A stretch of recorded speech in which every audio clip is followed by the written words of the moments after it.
Tamara Laroux was 15 years old. She was a troubled teenager.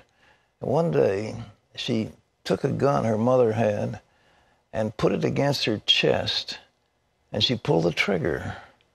Her body was rushed to the hospital, but she said her soul went somewhere else. I was convinced that there was no way to live a completely happy life. And if I couldn't live happy, I didn't want to live at all. It began with a divorce, a broken home.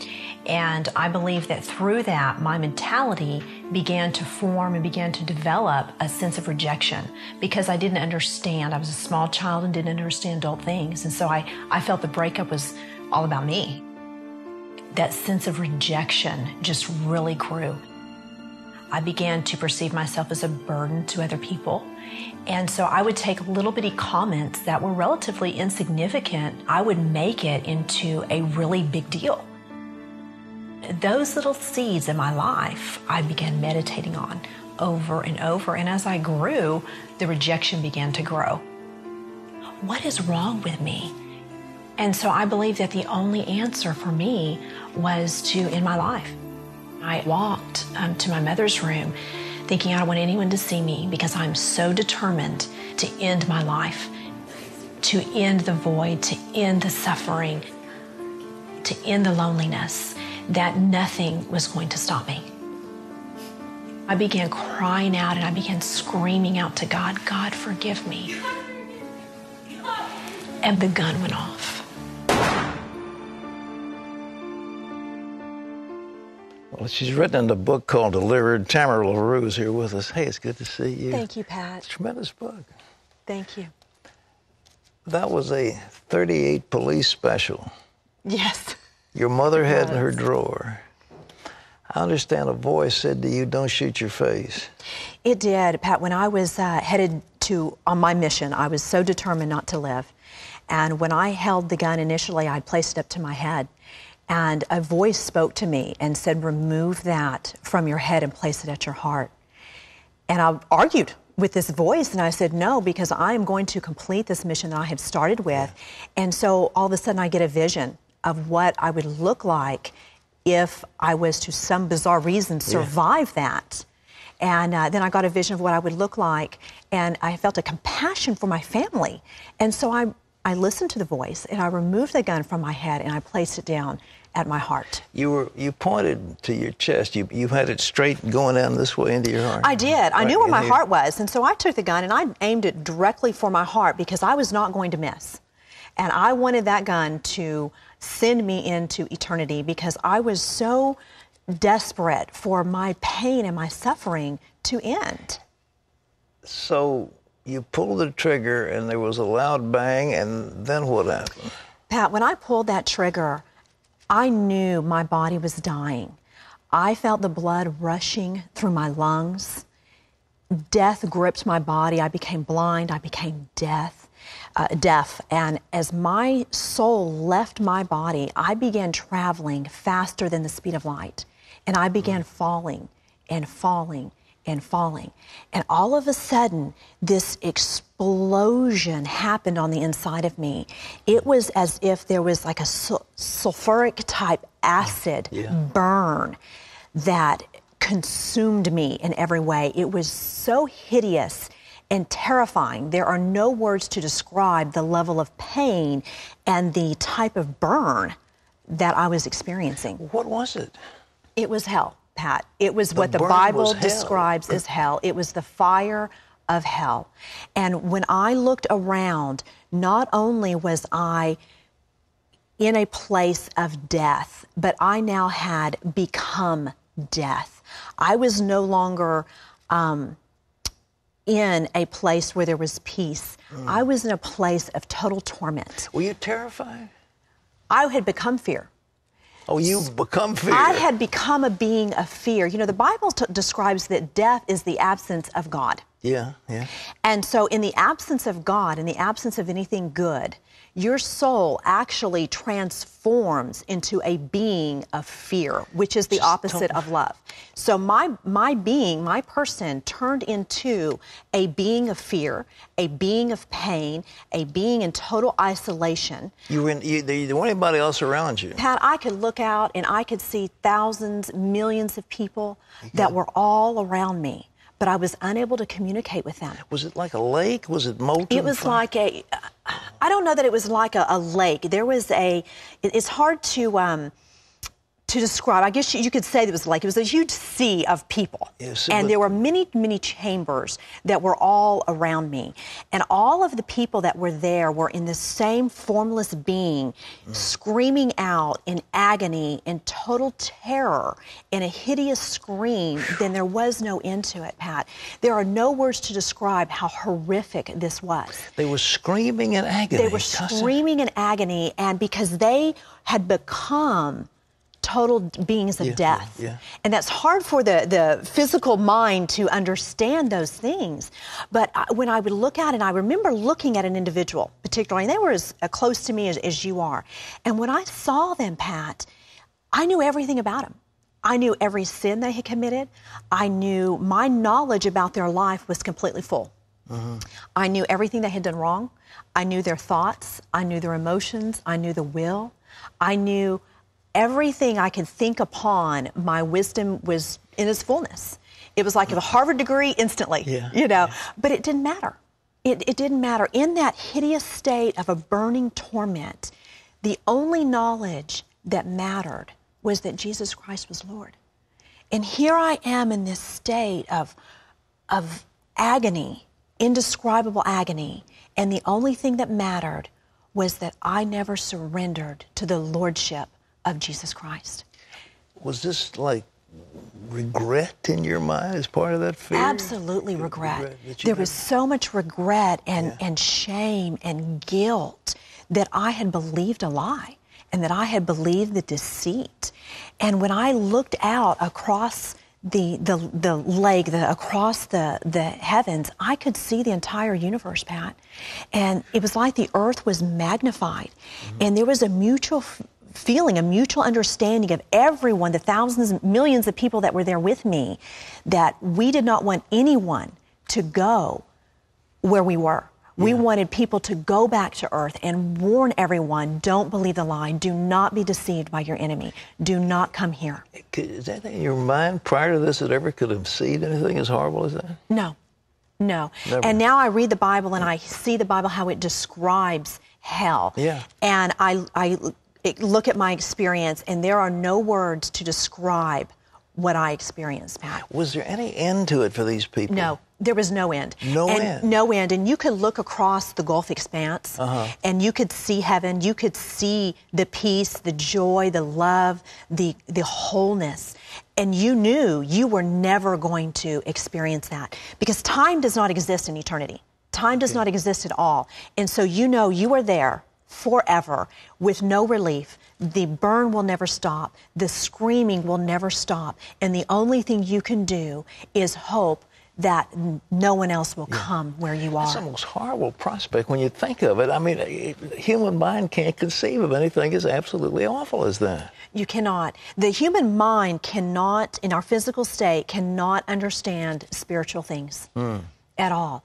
But you know, Pat, what is so amazing is God's love was so incredible that before I actually shot myself, I cried out to God to forgive me. And in that cry of desperation of forgiveness, God heard me. And He is so faithful to His word and to His promise that in my screaming and in my agony and in the revelation of what I experienced, God came down from heaven, and this hand scooped me up, Pat, and picked me up. And I realized I was not in hell because I shot myself. Because no act can take you to hell as if no act can take you to heaven. We are saved by faith. Yeah, okay. And so I realized that I wasn't there by my actions. I was there because I didn't receive Jesus as my Lord. And so when this hand picked me up and took me over the vast expanse, took me over that gulf fix, And it's huge. But to God, it's just like a simple, But that's what simple Jesus dividing said line. in the parable. There's a great gulf between us fixed. Yes. And there was a great gulf. A great gulf. And it was of nothingness. Yeah. Dark, just nothingness. And when I went over that and I entered into God's presence, Yeah. Pat, now, you can't describe God's presence either, but it was love. And I had now left a place of death and torment and darkness. And now I had entered into a place of love and light. And I experienced God's wholeness. I experienced His grace and His mercy. And there was unity with Christ that is indescribable. My pain was gone. My torment was gone.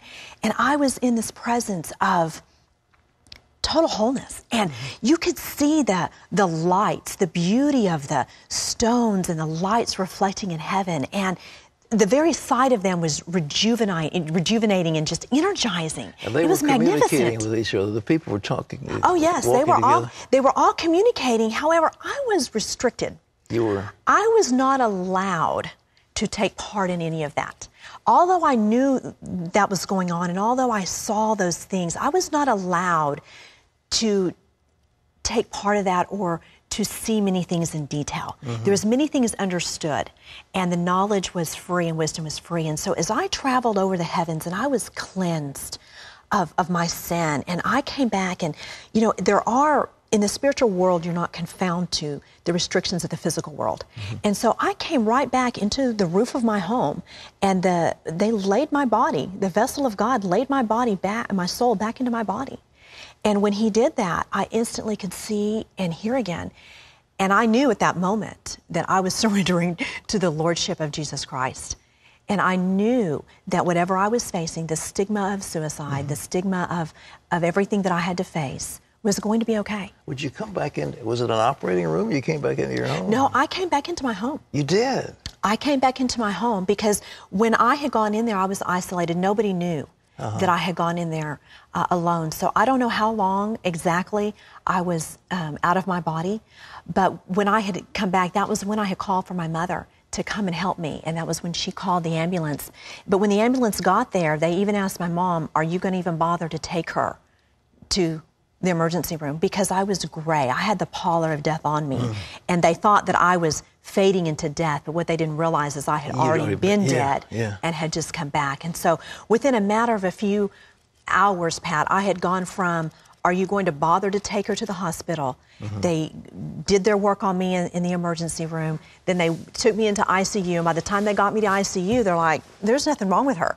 And they put me into a regular room. My recovery was just miraculous. Well, did you hit the heart? I mean, did your bullet hit the heart? I missed my heart by less than 1/4 of an inch. And I understand with a .38 caliber gun that should have just shattered my heart completely. Well, according to your book, the attendants, and when you were lying there, they weren't too complimentary. They were complimentary. They're a little suggestive.